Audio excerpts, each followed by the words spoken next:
कुडलूर में आपदाएं आती रहती हैं। यहाँ साल के करीब 3 महीने बाढ़ और भारी बारिश के होते हैं, इसलिए इस तटीय इलाके में लोगों का खेती से भरोसा उठ सा गया है। उन्होंने खेती से पल्ला ही झाड़ लिया है। डी एन बरासन 5 साल पहले अपने जिले कुडनूर लौटे, जो भारत के दक्षिण पूर्वी तट पर स्थित है। उस समय 25 साल के युवा एन बरासन को इंजीनियर की नौकरी छोड़नी पड़ी ताकि वे अपने बीमार पिता की देखभाल कर सकें। यहाँ उन्होंने नए सिरे से शुरुआत की। लोग यहाँ ज्यादातर काजू के पेड़ लगाते थे, लेकिन बाढ़ और तूफान के बढ़ते हमलों में ये पेड़ टिक नहीं पाते थे। हमें एक ऐसी फसल की तलाश थी जो सूखा और बाढ़ दोनों को झेल सके और जिससे कुछ कमाई भी हो सके, और हमें ये सब खस में मिला।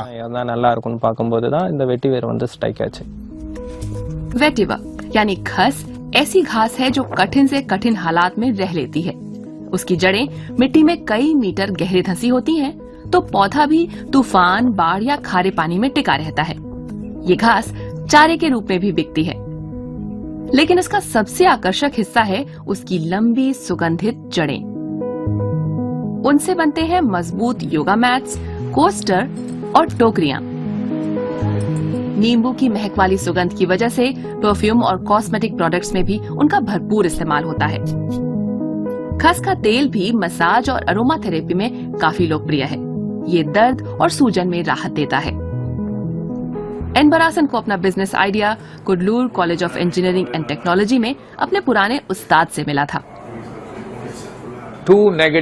माइनस माइनस मिलकर प्लस बनाते हैं, इसलिए मैंने सोचा दोनों को मिलाओ।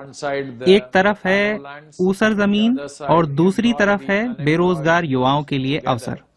इनसे मिलकर बनता है एक जीवंत खस समुदाय, यानी वेटिप्रेन्योर कम्युनिटी। एन बरासन जैसे कुछ और कॉलेज पास युवाओं ने खस के बिजनेस में कदम रखा। स्थानीय किसान भी इस पहल से जुड़े। 2019 में उनकी संख्या करीब 90 थी। सरकार ने भी मदद की और किसानों को मुफ्त पौध उपलब्ध कराई। स्थानीय लोगों को आय का दूसरा जरिया मिला। मैं 2 पहिया गाड़ियों का मैकेनिक हूँ। 2014 में मैंने खस की खेती शुरू की थी। मैंने सुना था कि इसमें अच्छी कमाई है, इसलिए मैंने इसे उगाने का फैसला किया और इसमें पैसा लगाया।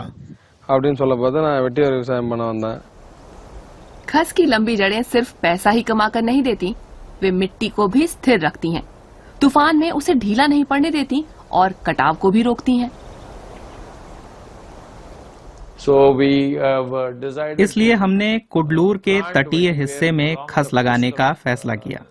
अभी तक करीब 700 एकड़ जमीन पर खस की खेती की जा रही है। इंडोनेशिया में खस का इस्तेमाल उसकी एक और खूबी की वजह से होता है। वो है भारी धातुओं और दूसरे विषैले तत्वों को सोख लेने की क्षमता।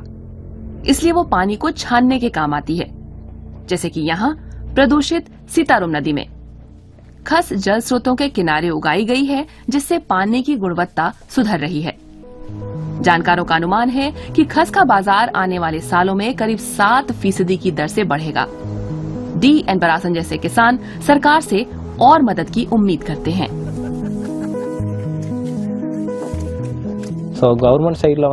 खपत और खरीद की प्रक्रिया शुरू करने में सरकार ने जो मदद की थी वैसी ही अभी चाहिए। अगर सरकार व्यापार की एक लहर बनाकर इनपुट सपोर्ट भी बढ़ा दे तो हमारा बिजनेस बढ़िया चल निकलेगा।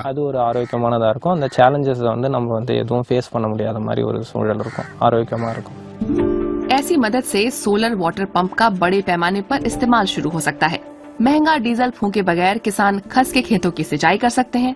उनका काम चलता रहेगा और जिंदगी भी।